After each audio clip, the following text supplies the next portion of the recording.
The opinions voiced in this podcast are for general information only and are not intended to provide specific advice or recommendations for any individual. To determine which strategies or investments may be suitable for you, consult the appropriate qualified professional prior to making a decision.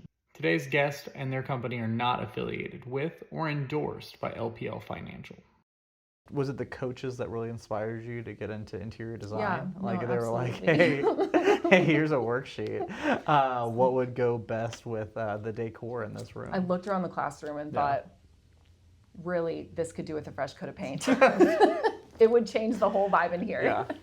Just a fresher white. That was your first move when you were teaching too. You were like, I'm gonna change up paint and it's gonna be wild. So I worked in schools that were in rough neighborhoods. Yeah. The one in Denver was, the building was cool. If they had Really? the money to actually renovate it, Yeah. it was built in 1890. The architecture was gorgeous, but it hadn't been updated since 1890. And so, I mean, the HVAC worked sometimes, didn't work sometimes. I became really good at HVAC work.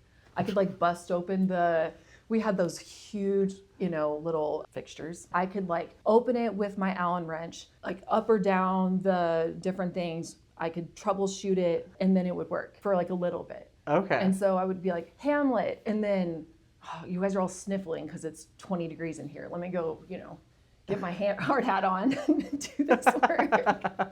But no, I say that to say that I couldn't paint my room, but I was known for the feeling in my classroom. Okay. And so what was the feeling? People would say it feels cozy and safe and happy in here. Okay. And kids would come in and say the rest of the school feels musty and your room feels inviting. Yeah. And that's when I started thinking about, I've always decorated, but when I started thinking of design as being able to create an environment, not just a look, because I couldn't really create a look. I used party supplies to try to fans and streamers, and I tried to have a color scheme that I brought in lights, honestly, I tell people a lot, scents. Yeah. Scent. I'm like, it's amazing how good lighting and a smell. So people would say, your room has a smell. Yeah. And it not be a bad thing. Yeah. No, they'd be like, the other rooms smell like musty and your room smells so nice. Yeah. And I was like, well, it's lavender and orange. And so I want you to come in and feel like this is a place that was created intentionally for you. And kids felt that. I could see that they felt it. Even if they couldn't really articulate what it was like, we feel good in here. Yeah. And I was like, that was purposely created through all these choices I made. Yeah. And it was cool because you realized you could kind of concoct it. Right. Without really having the means to do anything nice. Yeah. So that's really awesome. I guess I was always lacking that skill. And so it was very much of I definitely understood the scent thing. I definitely understood creating a calm, but I think a lot of people end up in that position where you're like, I have a certain feeling that I want to feel when I get into this space. Yep. I want it to feel a certain way. I don't know how to do it though. And it's really cool that you can bridge that gap. Yeah, that's kind of what I started. I think a lot of interior designers meet with clients and it's like, well, what design style do you want? And everyone comes in with their Pinterest photos and their whatever. I'm like, let's go back. What do you want this space to feel like? I mean, I'm going to use some of that inspiration you give me, but I'm going to create a space that feels like what you want through things that I know to do that aren't going to be in those Pinterest photos. And so you can't necessarily see those when you're looking at pictures. But I started with Airbnbs. Really? And I think that's where the whole experience thing really came in, because I'm like, I can create a place that feels like you're in another country. I'm going to do a 1920s Gatsby-inspired speakeasy house that feels like you're in this luxury environment when you were just in Denver. I mean, just in Denver. Right. Obviously, it's amazing. But you walk into this place and it is an experience on its own. Yeah. And I realized you could do that and make it feel fun or luxury, or you do a moody speakeasy and it just feels like you're in this exclusive club, and so you can create these feelings for people.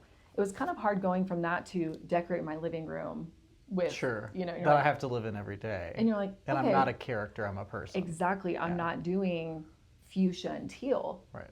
That's really fun for a night. That's not what you want to live in. And so people were always kind of shocked when they saw my house because it's cream and sage. And I'm decorating these, you know, wild Airbnbs. But I'm like, it's because it's based on, I was a teacher and I needed to come home to a sanctuary. I needed it to be calm and peaceful. And so you create that through the design choices that you know, decide to use. Even the style. Yeah. So people will think they want a style. I'm like, you don't actually want it that modern. Right. Because it doesn't feel the way you want. Yeah. So, yeah. Interesting. So when were you able to finally kind of break away from teaching and just go full time at this thing that had become so important to you? Yeah. 2022. Okay. So it's been 4 years, but the first 2 I was doing it as a side hustle. Gotcha. Especially living in Denver.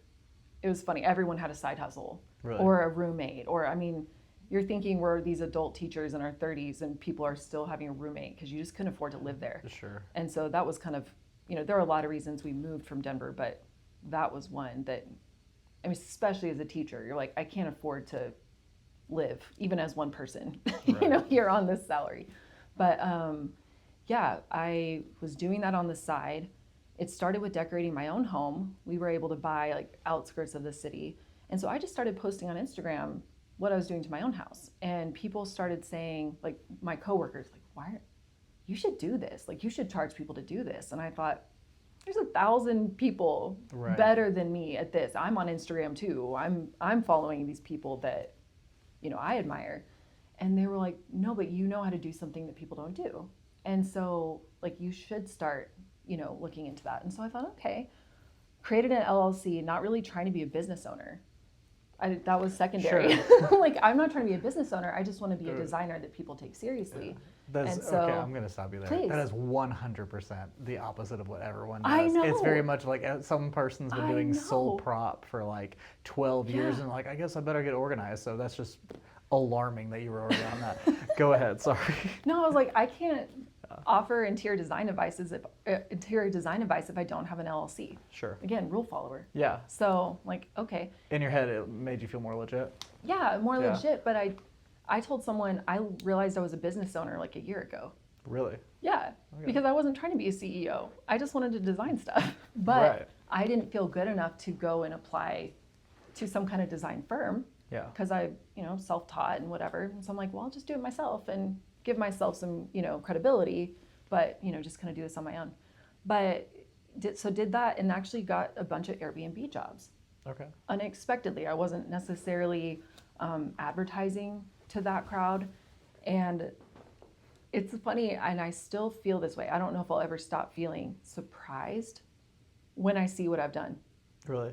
Like in a good, like, in fact, I have to watch it in front of clients because I'll be like, I did that. And I'm not being vain. I'm legitimately like, That worked that out. looks I so like good. this. Yeah, like, oh my God, I'm seeing this thing and that looks so good.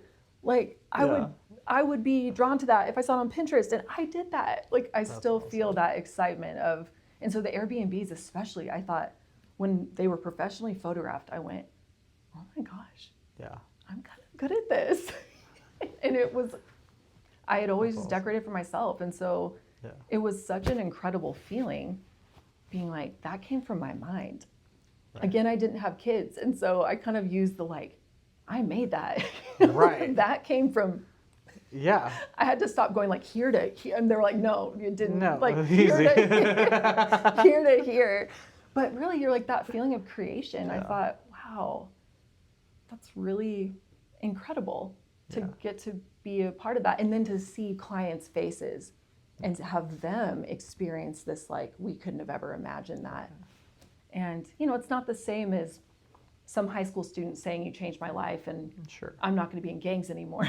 Right. You're like, Did you have a lot of Hillary Swank moments? Yeah. Like that? Okay. Yeah. Nice. Okay. no, like really crazy, fulfilling things. And so going Hope I from got that that to now, Is that Freedom Riders? Okay. Keep But going. honestly though, there Yeah. were moments where I thought, wow, I'm like killing myself physically Yeah. but experiencing these really incredible changes. But at some point, I couldn't keep pouring myself out at the level Yeah. I was pouring myself out emotionally. And so, teaching is hard no matter what, but I think the emotional level I was giving to these kids with trauma, where I was less focused on their English education and more focused on you're suicidal. And so Yeah. you're coming into my room during lunches and we're talking through that. And now your life has changed, but that was emotionally, I'm an empath. So I felt all of that. And so part of going into interior design, I thought, I'm so passionate about this. And it doesn't take from me the way that teaching was. And I know that maybe sounds selfish, but I was like, I need a break where I can just create and bring joy still, in a less high stakes way. People's lives aren't in my hands, which that was really scary.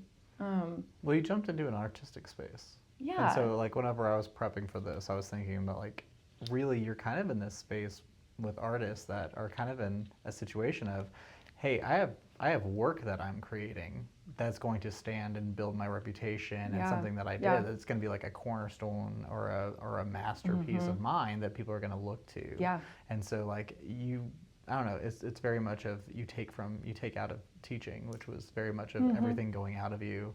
Yeah. And then you have something else completely different. Yeah. That's like absolutely. that you're creating and also coming out of you in a different way, though. Like, it's an interesting kind of switch for you. Yeah, absolutely. Yeah. Well, I love teaching people about it. I think eventually I would love to, be doing well enough that I could do courses on how to help decorate yourself. Because I think there are things that people could do that they don't realize are actually really easy. Yeah. I don't want to tell them it's really easy because I need them to pay me to do it right now. But I think you don't want to be Phoebe on Friends. Like, you don't want to do like your, hey, this is how you can massage yourself class, and then all of a sudden you have no one to come in and do it. Exactly. Yeah, but I do love I'll always be a teacher. Sure. In one way or another. I think it's a personality trait, not necessarily a career. I don't know if you feel that way, but it's like, this is kind of who I am still, but get to use it in different ways. I think building relationships was what I was best at in my classroom. Right.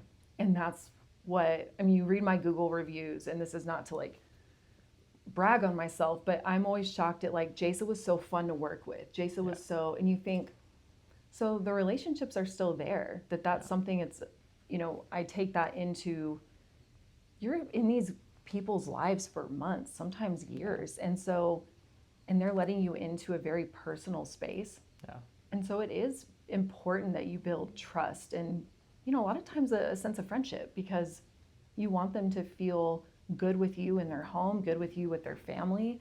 And so I think that's a really important part of what I do is the relationships with my clients. I would like to go ahead and say this is all about bragging on yourself. I mean, entirely. Okay. Like, it's when you're in business for yourself.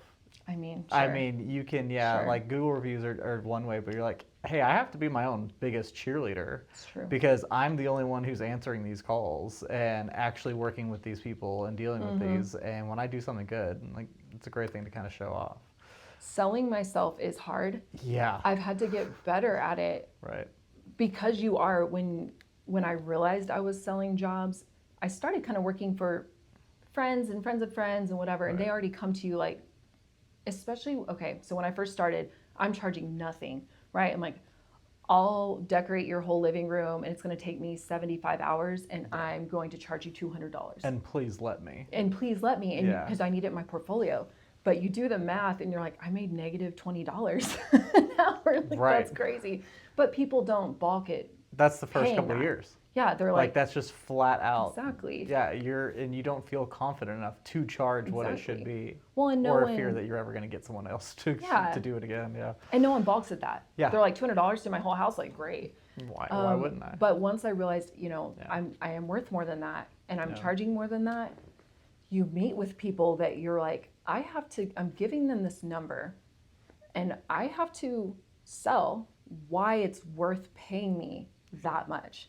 Right. And so I ended up having to kind of put on this, it felt weird at first, but I'm like, if you hire me to do your Airbnb, your ROI is going to increase. Like, you're going to have higher occupancy, you're going to be able to charge more per night. End of story. Like, yes, you're paying me for this, but you're going to get that in returns in 3 years or whatever that is. And it felt weird to be that direct of like, I'm really good at this, and here are my past things. And it is a smart choice for you to go with me, And so that was people would comment. I'm like, oh, okay, well, you seem really confident. I'm like, well, you're not going to pay me if I'm not. Right. And I think some of that, you start out feeling like, well, can I do it? It's kind of a false confidence. But I think as I've gone further and seen more of what I've done, I'm like, no, I am really good at this. And whether I was traditionally educated or not, like I have something that not everyone has. And is it as good as this person's or this person's? I don't know, but it's mine. Yeah. And I think it's something, just like in my classroom, that I bring specifically to my clients that, you can't get if you buy everything from Pinterest and, or from influencers, right? That's really hard now because they can go to Pinterest and look at that influencer. I love her room, and I can get all the links to those things and I can put them in my house. And is it going to be pretty? Yeah, sure. Because. But it's not the same. But you bought all those things, but it fits in her house with her family and the functionality that she needs. Yeah. It's not taking into consideration your family. Correct. And it's not you. Yeah. It's her. And so, when you want something that feels like you, that's when I think you need someone to come in and create. I think of design like a recipe. Yeah. I'm like, hey, give me your Pinterest board that has, put 50 things on it, and they're all different. They're all over the place. I mean, you have some like farmhouse stuff and some modern stuff and, whatever this is with some Aztec rugs or whatever, you kind of see it and you go, okay, if this is all the stuff she's drawn to, what are the kind of the unifying lines that run through all of that? Like, so they may not know it, but I'm like, you're actually just drawn to these lighter wood tones. All of those have that.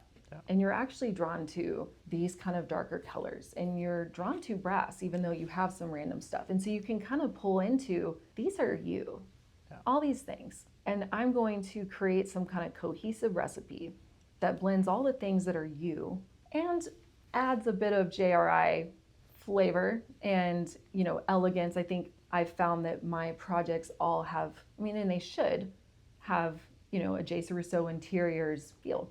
And I'm like, they do. They start having these, like, okay, they all have some luxury materials. Like, there's going to be velvet somewhere. I don't know. I think maybe it's the English teacher in me, you just or need to add texture. But it's going to have a light texture. I want there to be a little bit of velvet. There's going to be some brass somewhere. There's going to be really showstopper light fixtures, if you'll let me. And so I think that you kind of start seeing, okay, I do have a style, even if I'm doing. Making a blend that's you, it's still gonna have touches of me. Right. And so it's really fun kind of blending all of that into something. I think you're definitely touching on kind of the difference between the do-it-yourselfers and the actual professional qualities. And absolutely. I think that we run into a lot of people who are kind of in this space where they're like, oh, well, I don't need to pay someone. I'm gonna figure it out myself. Yeah. But really they're not figuring out for themselves. They're following some archetypes or some different things that they've seen, but they don't have the experience, they don't have the knowledge, they don't have the expertise that someone like you would bring into their home, and they don't understand or see what that difference would be until they see it, and they see it for themselves. Well, and unfortunately, you can normally tell. You can normally tell. And so, and I think that's because, another thing an interior designer brings is the knowledge of scale.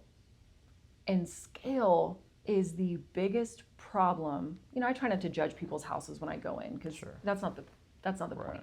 But I'm never going to miss, like, that rug's too small. Yeah. That art's too big. It shouldn't be that size over that table. That art is flying in the sky. It's way too high.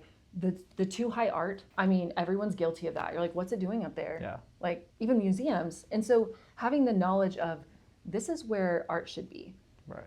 You don't necessarily know when you're looking at a beautiful room what makes it beautiful. And you're like, but it's scale, it's texture. And so it's not just about buying pretty things, it's about knowing how to put them in a way that you subconsciously, again, like in my classroom, you subconsciously feel that, like, this feels good. Yeah. And you might not know why, but a designer does that. Even if you had the same items, the way they are placed makes a big difference. So, awesome. Very cool. Do you think that kind of people are spending more money in going into your space and investing in their spaces with someone like you now? Or do you think that that was maybe more common in the past? How do you kind of view that now? Or what trends we're seeing? I mean, what's interesting is, I mean, I've done full-time design for 2 years. Moved from Denver, quit my teaching job. Describe it as jumping off a cliff. I mean, I had a salary since I was 22. Yeah. And so going from that to like, let's hope. And I'm a very type A person. So that is not being an entrepreneur was not on my list of stable jobs, right? Like stability was very important to me. But I felt like, I mean, I don't know what you want to add or take away, but I really felt like God was leading me to do this and saying, I provided an out for you. You're not in a good place mentally and emotionally, physically, actually, even after the last few years I had. And I'm providing an out. You have to trust me. And I'm like, well, if I'm not teaching, we can't live here. It's too expensive. Our families have been begging us to come back to Abilene forever, even though we said we would never come back. We escaped for 20 years. Yeah. And granted, we love it. We believe we're supposed to be here. Abilene is beautiful. Right. Well, but the people, yeah. the people are beautiful. You don't like our scenic scapes? I mean, Abilene is so brown and flat. It makes me so sad. No, you're not here for the scenery, but the people. And but the postcard industry that we have built. Stop. How dare you? Stop. It is growing. What is the phrase? Abilene's getting better. It's getting better. I don't think it's a phrase. I think it's a handle on an Instagram channel. Better. Okay. But honestly, coming here from high school, like being here in high school and coming back, it's true. Yeah. It is true. I believe you. But yeah, coming from Denver where you have mountains. Sure. And green. Yeah. And parks and yeah, I didn't know you're actually allowed to have a background to where you live. I thought it was just supposed to be like clear sky, you know? Yeah, exactly. Well, and clear being. But yeah, so we love it here. I don't think my business would have thrived the way it has here. People are kind, and I mean, so we love it. But we did say we would never move back, and and here we are. So, but hey, the magnet comes for everybody. I know. I've heard it called a dark hole. A dark Magnet's hole? nice. Okay. We'll go with magnet. I like magnet because it says like we're attracting them back. It's not like I'm pulling you in and I will keep you forever. That's very positive. Yeah. Magnet. I'm also trying to rebrand the it's getting better to it's always getting better. I like that. Yeah. So there we go. These are my rebrands. So wait, is the magnet thing though? Did you bring the AI people here? Are we gonna blame I mean, that you might have had a little bit more to be with the development of Abilene. Not everyone's happy about that. I mean, no, it was the craziest thing. It's the craziest flip on PR I've ever seen. Like within a 6-month window, it was, oh, this is amazing. Oh, this is amazing. And then like overnight, it was kind of like, oh, hang on, anything is upsetting my normal life for the next few years. It is absolutely crazy. I know. It's like, we need this so bad. This is amazing. And it's like, hey, can you get rid of all of it? I want to go back to how it was. I mean, I get housing prices being high and whatever. Sure. When people complain about the traffic, it's adorable. I can't. I just can't. I had a 45-minute commute in Denver and Dallas, and I think, and you just swerve around people. I mean, everyone is like on a racetrack, and I'm like, what traffic? What traffic are you talking about here? I get it that when you've lived here for a long time, it's hard to accept change. But where were we? We were talking. We were probably talking about stuff. We'll go on to something else. What would you say is? I mean, I know you kind of talked a little bit about this, but like, what do you kind of think is a pretty common design theme that like you're walking into people's spaces? Maybe like what is the typical before look like, and what are they trying to get to with an after that you provide for them? So what I've noticed is that I think because Abilene is growing so fast, builders are kind of determining the design style, which is interesting because you have these, middle-aged guys, and not that there aren't any beautiful homes, because there are. I've worked with some Eastgate homes. They're really trying to innovate in their design styles, but you end up just getting a lot of like buy in bulk at Home Depot builder grade houses. And that's okay, except a lot of them are about 10 years behind of what's being done right now.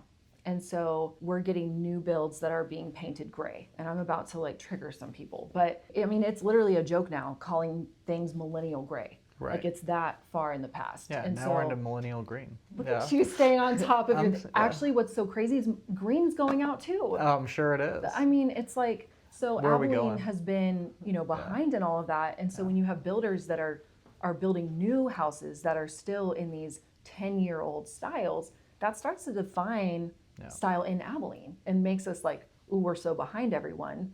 And I think even from those new builds, you've got the style that a lot of people who've been here for a while have, and it's more of the rustic, wrought iron, beige walls, like very traditional. Builder beige. Is that what it is? That, Some is of that a term? builder beige is a Okay. term. And then, these older homes, I think there's a way to blend antiques and pieces from the past with more modern items that is what actually creates the timeless feel. So you're not going in and going, whoa, this has been like this since the 70s or the 60s or even 2026. I think a green kitchen is going to read 2026. And that doesn't mean I don't love a green kitchen. I mean, my kitchen in Denver was green. So I was there. But I think before it was cool. No, it was when it was cool. And now we're here and it's like, hey, we're past gray. Yeah. Move into green. Move into the green. Yeah. Okay. All white kitchens, we're done with those. And so I think actually most modern design, and I say modern like current, is actually moving towards more of a classic, cozy, more traditional feel. And so it's really interesting that the whole millennial gray thing was a response to, I think, our parents with the clutter and the warmth and the beige and the iron. And we went, no, we want calm. And I think then people grew up in that and went, ooh, sterile. And so you see design, for me, I see it as it goes along with generations based on, I think, what people were tired of from their parents. Right. And so now I think people realized, okay, everything moved to whites and creams.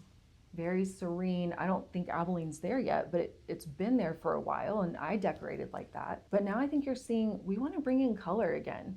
We want to bring in some moody elements. We want to bring in deeper textures. We want to bring in isolated spaces. That's going to trigger some people with open floor plans, right? Everyone wanted an open floor plan.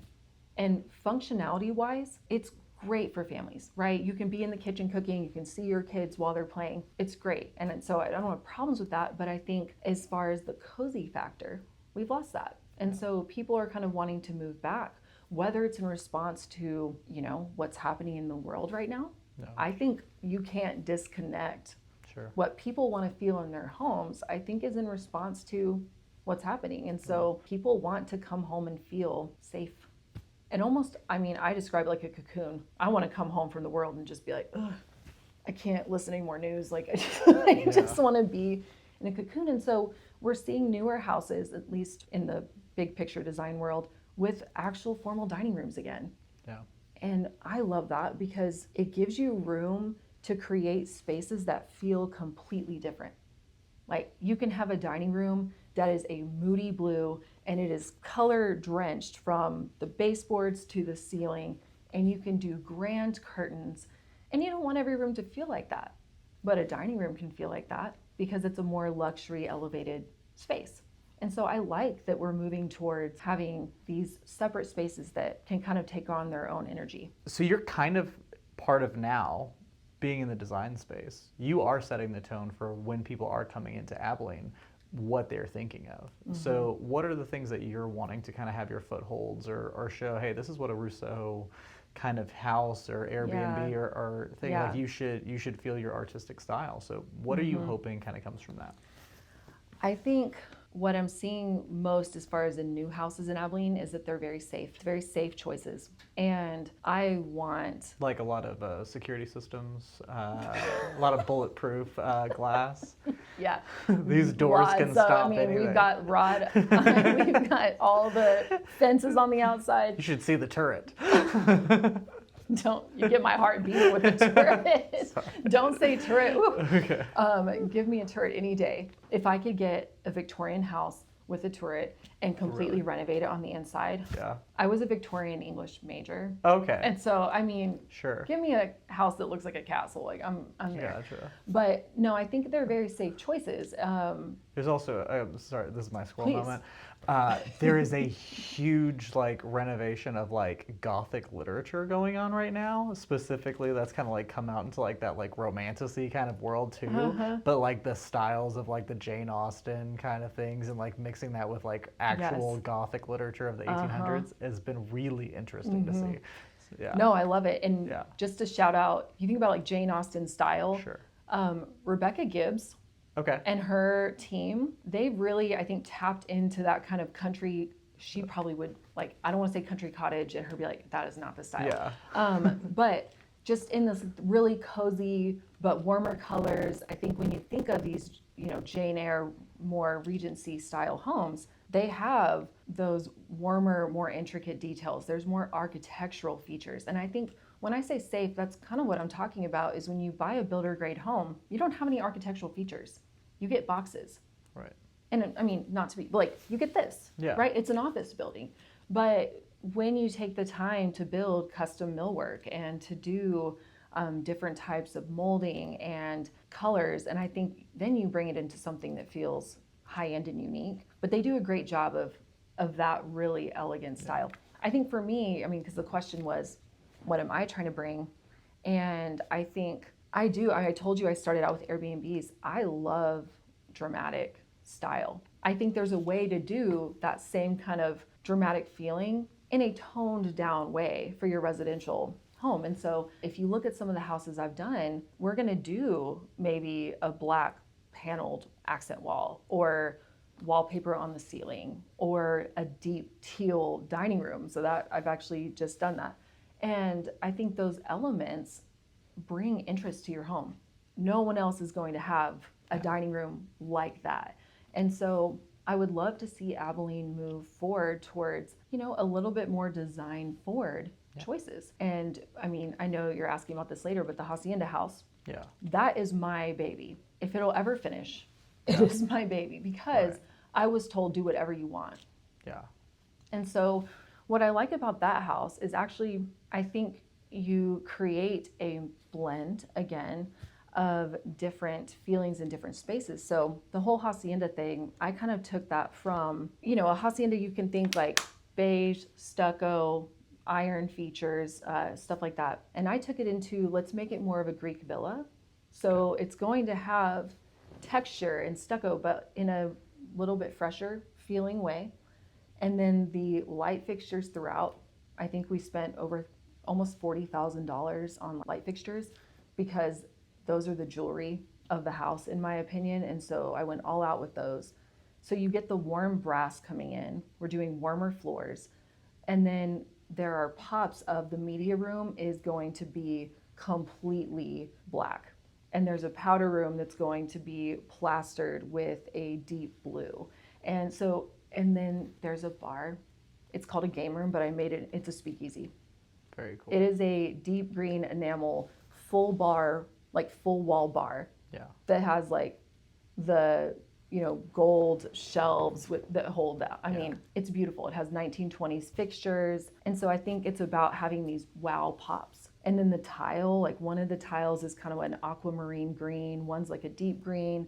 I'm doing them all in the current trends with, if you were to go to a fancy hotel, you're going to see tile like what we're doing in this house. Gotcha. And so this is my showcase Yeah. of what Jasa Rosseau interiors, my personal style. And so I'm excited for that because all the other homes I've done have been my take on their style. Right. And this will be me. Yeah. So, yeah. Well, you're also kind of speaking to like you can do this because of what you said earlier, scale. I mean, like it's very much of like when you have defined spaces, when you have kind of inspiration that's going into it, and you have the space to be able to do that, you can kind of go with a lot more darker tones because, well, guess what? I have plenty of lighting that we're kind of overkilling on lighting here because I'm trying to get a coastal Mediterranean vibe. Well, guess what? It's nothing but beautiful skies. And so, lighting and colors kind of go into that. So it's just interesting kind of like seeing how this is all kind of culminating. When you see scale, but then I think balance is the other thing. If you work with me, you'll hear the word cohesion more than you want to hear because even if you take 3 different design styles, the way you make a house feel cohesive is by subtly weaving them through. I think of it as like, you don't really even necessarily notice it, but a finish that was in this room is also going to be in this room. And there's like, maybe this room was, dark blue, but then there's some blue of that, similar color in the pillows in this room. And like, you're just gonna see little things that I think subconsciously your eye draws to from different spaces. And so that's like the art that goes behind it. And then balance is like, yes, I have an all white house, but that means I'm bored. And so I'm gonna do a floor to ceiling charcoal plastered fireplace because I need the pop. Yeah. I need the drama. I want calm with a little bit of drama. Right. So I think that's probably the most me. I guess just kind of like rounding things out, just like what are you excited to do next? I mean, you are having a showcase of a project right now with the hacienda and kind of things. How are you trying to use that like a platform to kind of go into what you're looking to do in the next few years? Yeah, that's a great question. I think I still want to work with residential. I love it, but I think I'm realizing that with what I'm drawn to design-wise and with where my inspiration is, I would say boutique hotels.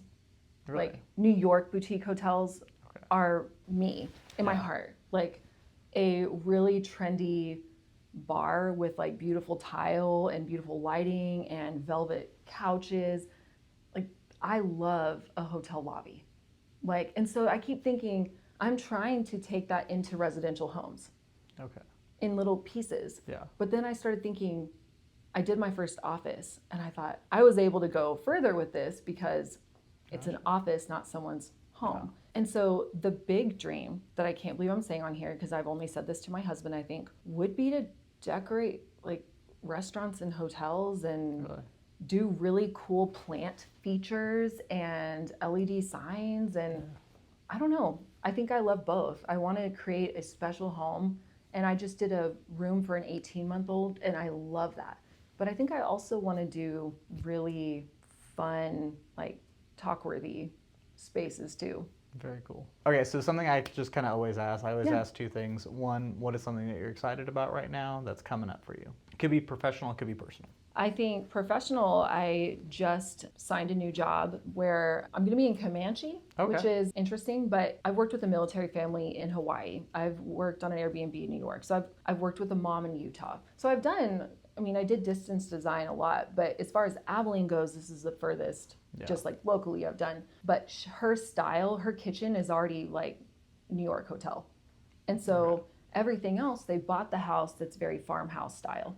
But I know from her kitchen that she's done like, oh, you're ready to go bold. Yeah. And I think some people are just scared to do it. Or she told me, I don't know how to do it.